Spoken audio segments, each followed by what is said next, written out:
That's great. I think we should open up to the floor. I've got a couple of questions from online, but I would like to look in this room and see if there's anyone who'd like to put a question to the panel, and we have interest. Why don't I be inequitable and ask Tracy, whose hand went up first, to make a comment? Would you like to introduce yourself? And you might need to use a mic for online people. Is that true? Yes, please. Tracy, can you introduce yourself, please? Yeah, good afternoon, everyone. I'm Tracy from Oxfam. Many NDCs, as we know, have a conditional element. Some of them a huge conditional element in terms of finance. And I'm interested how that conditionality is manifesting at a national level in terms of planning. Are we seeing countries starting to develop two-tier plans, or is it being entirely ignored? Yeah, good. Can I just take 2 or 3 questions? Thanks. I'm Mark Galloway from the International Broadcasting Trust. I'd like to ask Maggie and Shanaz about the role of public support. I think Claire touched on this.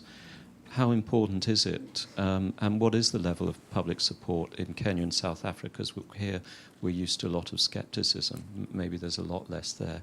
How does it manifest itself? And what role does the media play in building public support?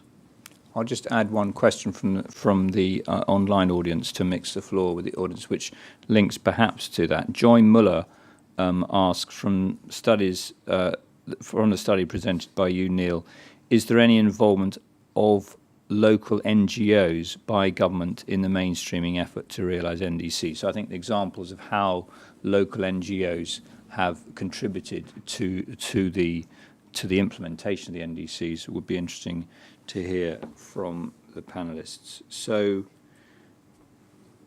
Maggie, do you want to pick up on any of those 3 questions initially? Sure. I can start with a question from Tracy on conditionality and how this is being considered.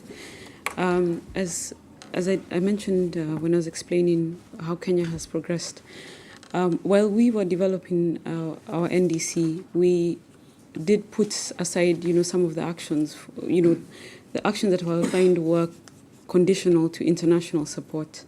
However, the process of developing the NDC at that time was quite a tight process, and I think perhaps, in reflection, not enough time for countries to really think, are we actually doing this through our own national budgets, and do we have to put a conditional element to it? I know that since then, Kenya has moved forward in trying to identify or outline clearly what can be achieved through domestic support, what can be achieved through private sector investment in country, and perhaps not necessarily relying too much on the conditional aspects. I think moving forward, despite the changes that we are seeing. So that, I think, would reflect the position for Kenya at the moment. With regards to the role of the media in terms of generating public support, so the Constitution of Kenya stipulates that all policies and plans that are made in Kenya should involve stakeholder consultation. It's now a right. And therefore, when we were preparing the nationally determined contribution and all climate change policies, there has been an element of stakeholder engagement. And this has been broad to include private sector, civil society, academia, as well as state and non-state actors, the non-traditional actors. And the media has played a key role. Particularly, we saw this around the COP21 in Paris. We saw that the media did undergo some training prior to the COP, and their coverage of the negotiations was actually more pronounced than it has been in the years before. And since then, there has been also, you'd often see newspaper articles, you'd hear radio shows talking about these are the impacts of climate change, trying to even downscale the information, so not just at national level, but we do even have programs that are led by the Kenya Meteorological Department that try to ensure that information is downscaled, for the county sub-national level. And the role of the media in this is quite clear. So I think we see them as a key stakeholder in terms of generating and disseminating climate information. Okay, thanks, Maggie. On the question, and I actually forgot to add during my talk, is that South Africa does have the Green Fund, which is administered by the DBSA, and I mean, there's been the articulation by government to increase that. So there is that. Public support, there is quite a bit in South Africa. The media plays a role in sharing what's been, like when there's NDC events or so. But there is the issue, and it's come up quite often, is that there isn't transparency around what's being shared and how it came to that point. So there is that bit of a niggle. Yeah. Neil, in the research for this, did you come across any good models of accountability mechanisms or citizen-led accountability in relation to NDCs? Because that's a question that comes from Claire Blanchard online. If I can just very quickly comment on all three, and so starting with that one. The involvement of local NGOs and, in fact, the private sector features both in terms of the development of NDCs across these countries and as significant implementation actors. So you have to go to the country level to dig further. I just wanted to pick up on Tracy's interesting and I think potentially, I'm not sure where that whole discussion is going to go. Do remember all the NDCs that we've reviewed as part of the study date from 2015. So all the intended nationally determined contributions simply became their nationally determined contributions on ratifying the Paris Agreement. It's too early. And I think that could potentially become quite a disruptive space if it's not managed well. And if I can just, as an outside observer, comment on the role of public support, I'd be really interested to know whether NDC commitments are appearing in party manifestos. What is the scope for building cross-party consensus on climate change within at country level? Because my sense is that that's as challenging in the UK as anywhere else. I can't quite remember the emphasis given to climate change in any of the major political parties' manifestos in the recent general election here in the UK. So it's an interesting one. Yeah. No, nice one. You have an election coming up in Kenya, Maggie, but we won't go there. Claire, quick comment, then we'll go for another round of questions. Quick comment on the conditional, unconditional. I mean, I haven't seen any kind of twin track approach to that in countries, but I think what I have heard is around the kind of taking a step back from that and thinking about how you actually cost the different adaptation and mitigation actions that will deliver on the commitments. So there's the kind of step back as well. And then in terms of the role of the media, yes, this came up last week actually, and it was kind of recognised that there is a role for the media, but at the moment, if they kind of mapped out what engagement's been done to date as a generalisation, that not really engaging with them in as much as there's potential to do. Okay. Let's go over here. There's a microphone here. Ron had his hand up, and the lady behind you, and then Tim. 3 questions. Hi, Ron Benioff with the Low Emission Development Strategies Global Partnership in the U.S. National Renewable Energy Lab, and congratulations on a nice framework for NDC implementation and, of course, the progress that we're all learning from in Kenya and South Africa.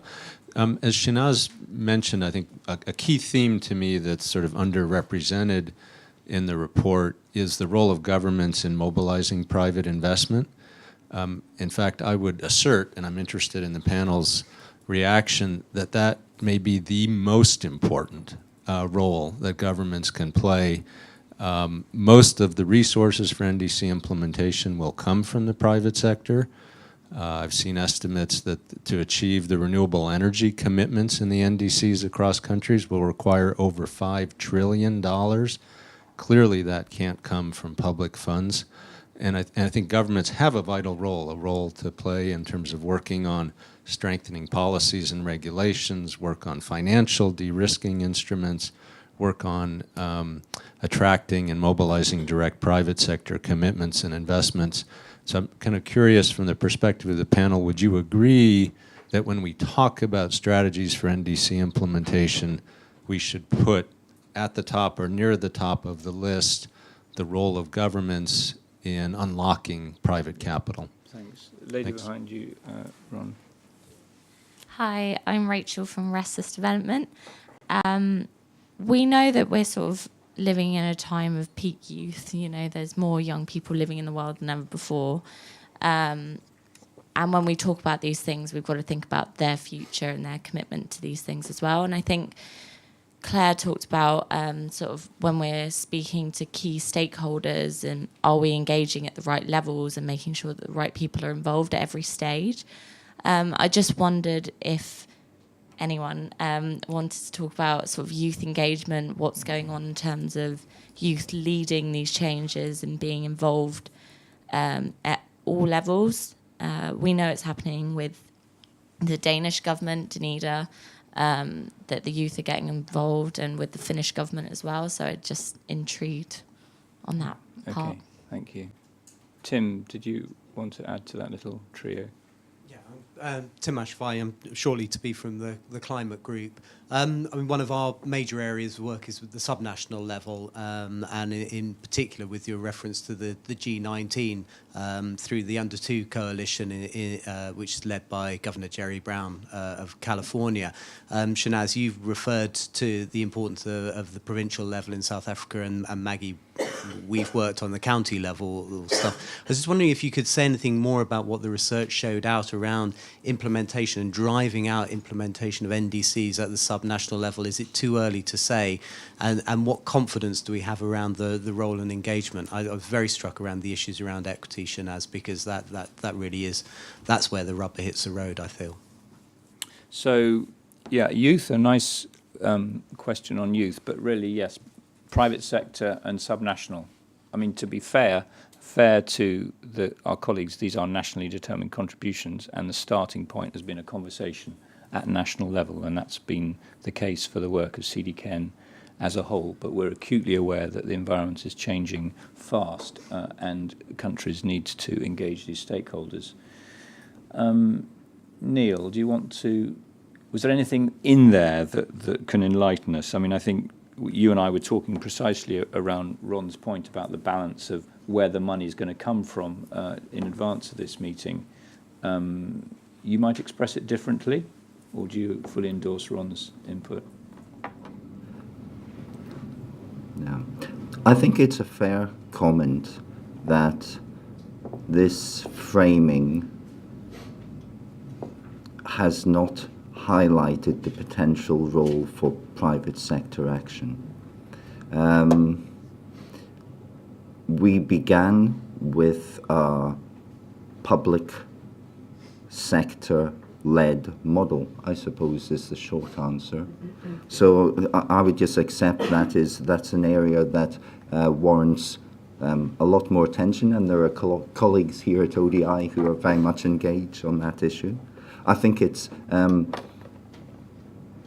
very country specific. The role played by the private sector in South Africa is probably quite different from the role played by the private sector in Ethiopia or Somalia, but I'd be interested to hear. On the subnational level, all I can say in terms of this particular piece, it's a research gap. We didn't really have the resources to go there, despite the fact people continuing to emphasize that implementation will require capacity at the local government level. And just a quick observation on youth engagement. If there's ever a public policy concern that is an intergenerational challenge, this is it. The majority of people in this room will be dead before the major global impacts of climate change. I certainly will be. So, to me it is an issue for how to engage youth, how to get people to think about public policy that goes beyond the immediate 5-year policy cycle and emergencies. It's a very difficult one. Shay, anything to add on the sort of Tim's question on the capacity? I mean, I think you've dealt with this issue of counties in Kenya. Yeah. We had a CDKN program looking at the NDCs at subnational level in parts of Peru, and of course one's confronted with the capacity constraint. Yeah. South Africa must have a better capability than some countries. So, microphone. Oh yeah, sorry. So referring to the local level implementation, in the South African context, most of implementation is done through the provinces. So they, in terms of the devolution of power, they do have accountability, for example, housing, water, energy, but it's not yet speaking to the NDC. So, and I think that will take time, but for now, and because the NDC, I mean, it's quite new, it's fresh, so those are not the conversations that's happening. It's more about equitable service delivery at the local level. Those are the conversations. So, yeah. That's fine. Do you have a comment? Yeah. Perhaps to touch on the question from Rachel on youth engagement. So when the NDC was being prepared in Kenya, we did have youth representation through civil society, and that was through, we have the Africa Youth Initiative on Climate Change and another known as the Greening Kenya Initiative, and both of those are youth-led organizations. And I think going forward that will be consistent because, as I mentioned, our constitution calls for stakeholder engagement at all levels. And the presence of the youth is or the need to represent the youth is recognized. I think just to touch briefly on Tim's question about the subnational level, implementation of NDCs at the subnational level, I'd say while this is not yet, we may not be able to start seeing results yet, we do know that, for example, in Kenya, there has been quite a bit of activity at the subnational level supported by DFID in Kenya. And they've been working in the arid and semi-arid counties, or the arid and semi-arid subnational counties, and trying to encourage bottom-up participation in terms of identifying what are the impacts of climate change, and then trying to package these as investable ways that you can then attract investment to tackle these challenges. And some counties have gone ahead to then develop adaptation committees, which have representation from both the public sector but also the stakeholders, the communities, and they then put forward the proposals for funding from the county government and say, we need, for example, 1 million shillings to establish water pans to ensure that there's water access during the dry areas. So that's a kind of engagement we've been seeing across 7 counties, quite a successful project led by the Adaptation Consortium. And I think there are plans now to scale that up across different counties. There's 2 interesting questions from the online participants, and I'll go to the right-hand end of the room for some questions. John Waruri, who works for the Alexander von Humboldt Foundation, reflects, I truly wonder to what extent INDCs can be described to be bottom-up, having in mind the fact that we're looking at very different bottoms, which is kind of a reminder that contexts matter enormously.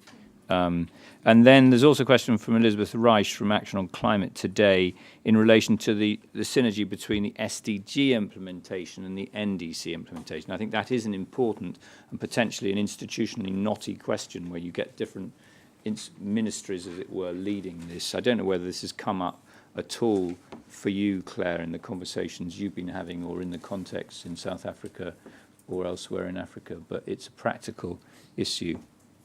Keep that in mind, and I can go down the far end here and see whether any questions. Lady here, and then we've got Ram from Nepal. Thank you very much. The report is very rich. I have 2 points to clarify for me. Sorry, I have voice issue like Neil as well. Can you say who you are? Sorry, I'm Pauline Oti. I'm in the development field, international, and a member of Chatham House. The role of the development partners weren't highlighted, although maybe it's implied already, because you just mentioned the FID, what they're doing in Kenya. I think that should really come up quite strong, especially as catalysts, and also in capacity building.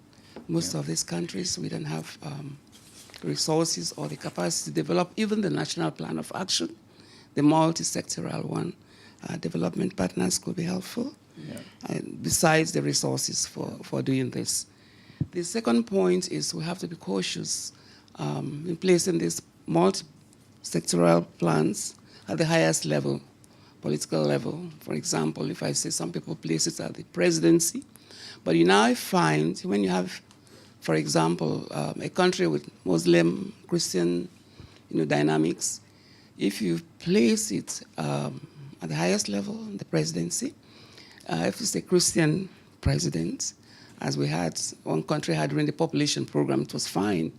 World Bank gave even $78 million to Nigeria for that purpose. But when a Muslim president took over, they saw the population program as a means of controlling the family size of Muslims. So that money just, in fact, half of the money wasn't used and had to be withdrawn, taken to another country. So we have to be very, very cautious. We place these programs, especially multi-sectoral ones, in a very neutral place. Thank you very much. Thank you very much. To your right, Ram, would you like to introduce yourself? Hello, everybody. My name is Ram. I'm from Nepal. I work as country engagement lead for CDKN in Nepal. Thank you very much for this enlightening presentations and discussion. I have just a couple of queries. That is something that I brought from Nepalese experience. All these 10 points are very valid, and there is no question on this, or we don't need this, or all these are valid. But couple of points, just this you mentioned about the reporting and monitoring and reporting. From our experience, that probably you have mentioned in your in this book, but how we are going to evaluate and how we are going to learn is also quite important. This is not one cycle of doing things. When we talk about these, how we make success of this NDC implementation means that we have probably the iterative process, and then in this iterative process, how we are going to include, probably that you have in your book, but just would like to know from you. The other questions that my query is, when we talk about this NDC, and since last 20 years or 30 years that we have different development intervention, and this certainly we know this climate change and NDC is very important, but what do you find that this is something different than other intervention? We know this is weak problems, its complexity, uncertainties. But in terms of implementation of this kind of program, then what new or additional lens that we probably need? I think that is also quite important. The other point is, again, it's a continuation of this. But what are the push and pull factor for these implementations of NDC? We need this and that, and okay, if we have this, and then we have very clear program logic. But in terms of implementation of NDC, especially in the developing countries and rural area, there are lots of other push and pull factor. I think that is also quite important when we talk about the success of the NDC implementation. And the last point from my side is that we talk about the inclusive process, we talk about government, national government, subnational government, we talk about private sector. But in developing countries, there are lots of community initiative as well. Then how we are going to involve that kind of initiative in NDC implementation process?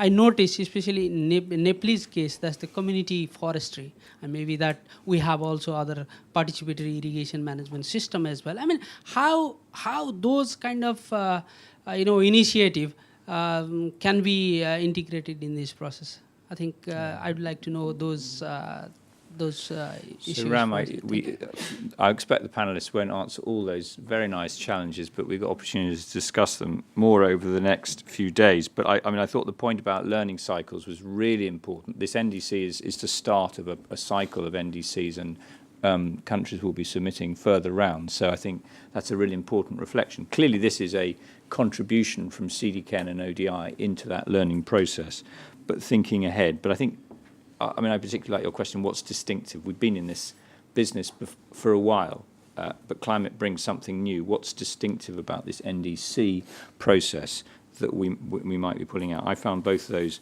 very intriguing questions. Do any of the panellists want to pick up on those or anything else that's been mentioned from the floor or the line, anything here?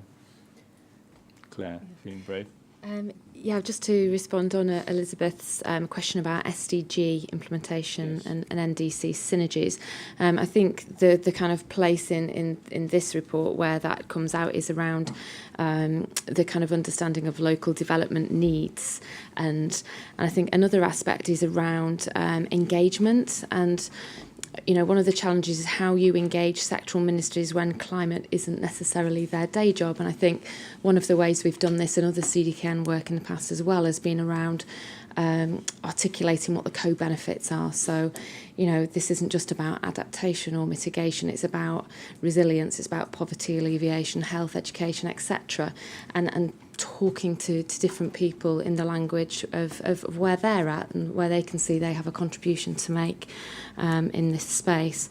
And then just on Pauline's point about the role of development partners, absolutely. I think there's a great need for technical assistance and capacity support. And what we've been doing with our pilot projects, where we've been using the NDC guide as a readiness tool, is working with governments to identify, you know, from that assessment, what are the needs, what could then go into an NDC implementation plan, and what could usefully go into a kind of a capacity or technical assistance plan, and to use it in that way.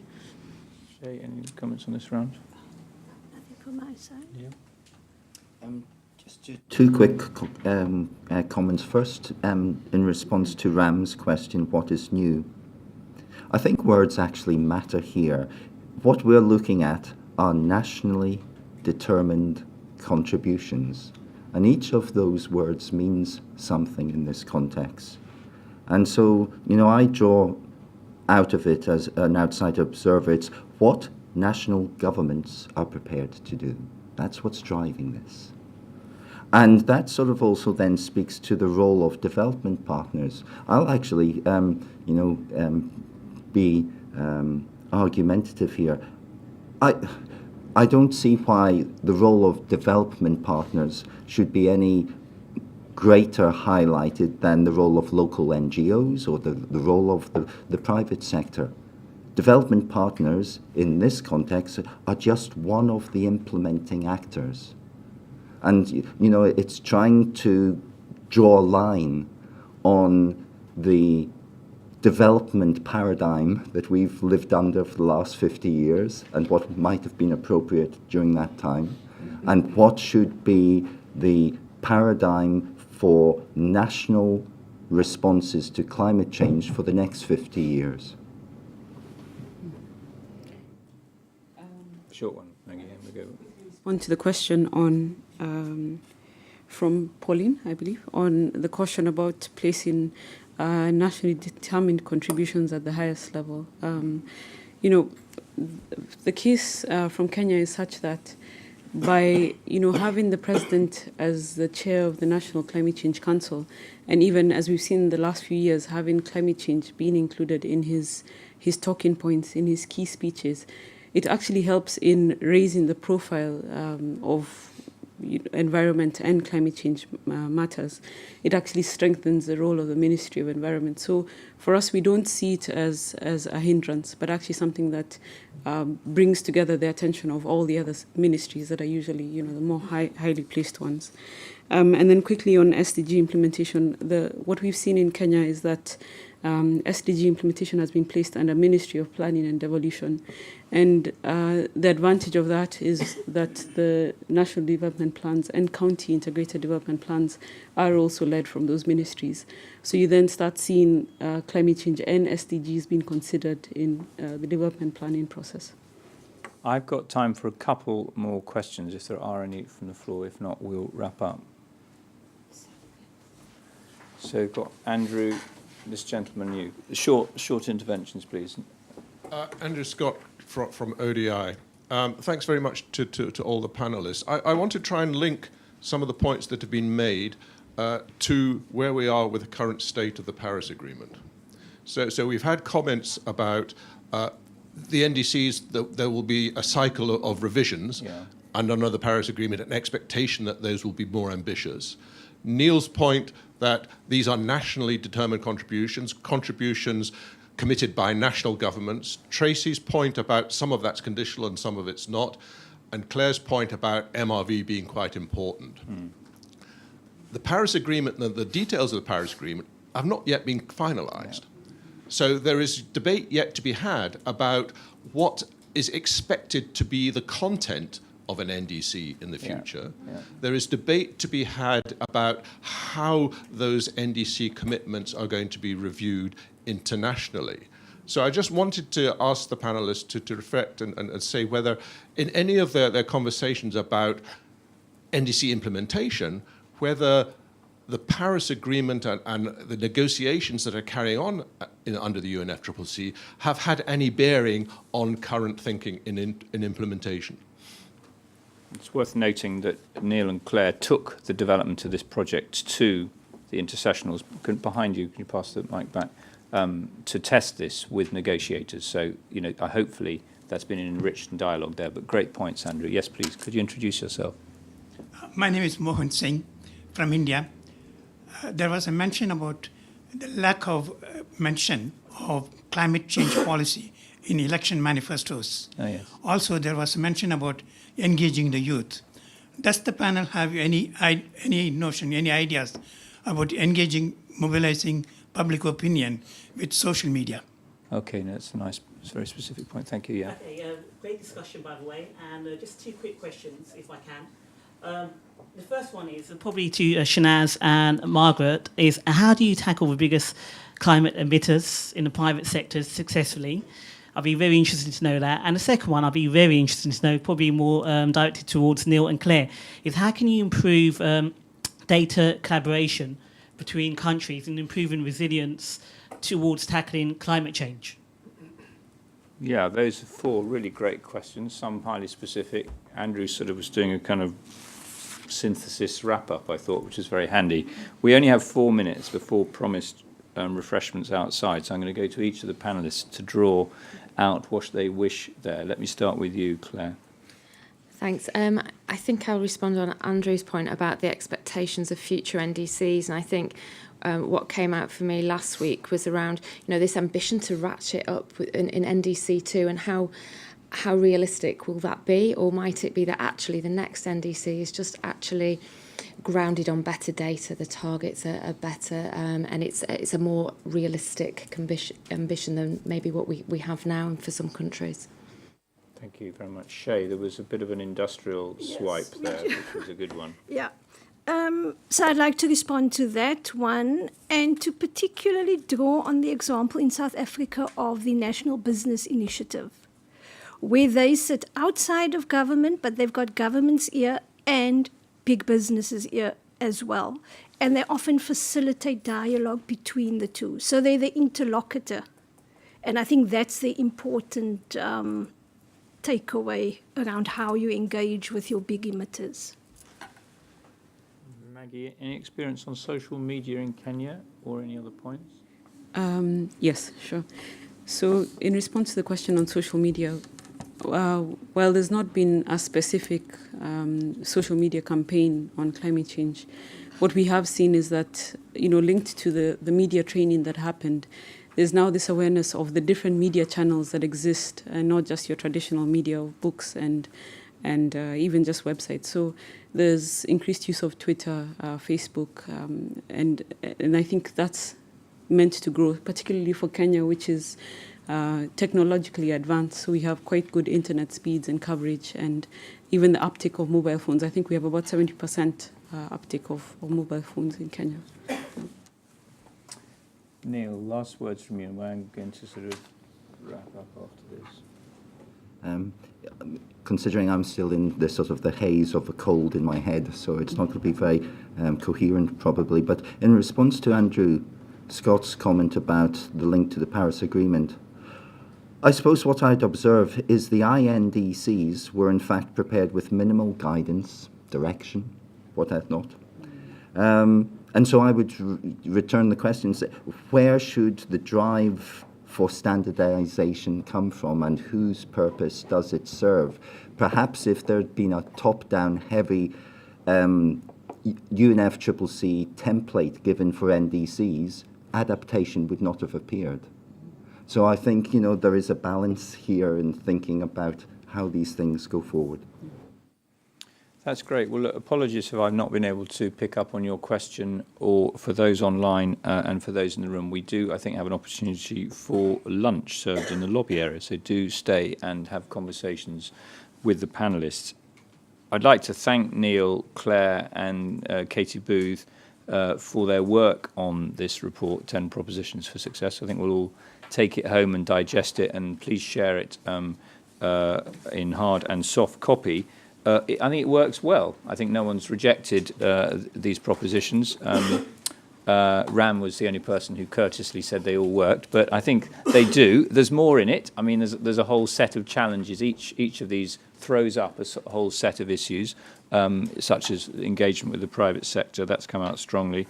I think how this sits in the cycle of learning, which is live with respect to NDCs, which is sort of governed by the UNFCCC process, is a really important one. As CDKN, if I can speak for ODI, of course we will continue to engage with that process and seek opportunities to feed into that process to maximise how the parties, the formal members, and those who engage around the process, that's think tanks such as ODI, programmes such as CDKN, NGOs and private sector lobby groups, which are all represented in this room, will take this forward. So use it, please. Build on this. This is a very useful starting point. And so I'd like to thank Claire, Shanaz, Neil and Maggie very much for spending the time and leading this conversation so brilliantly. Thank you very much.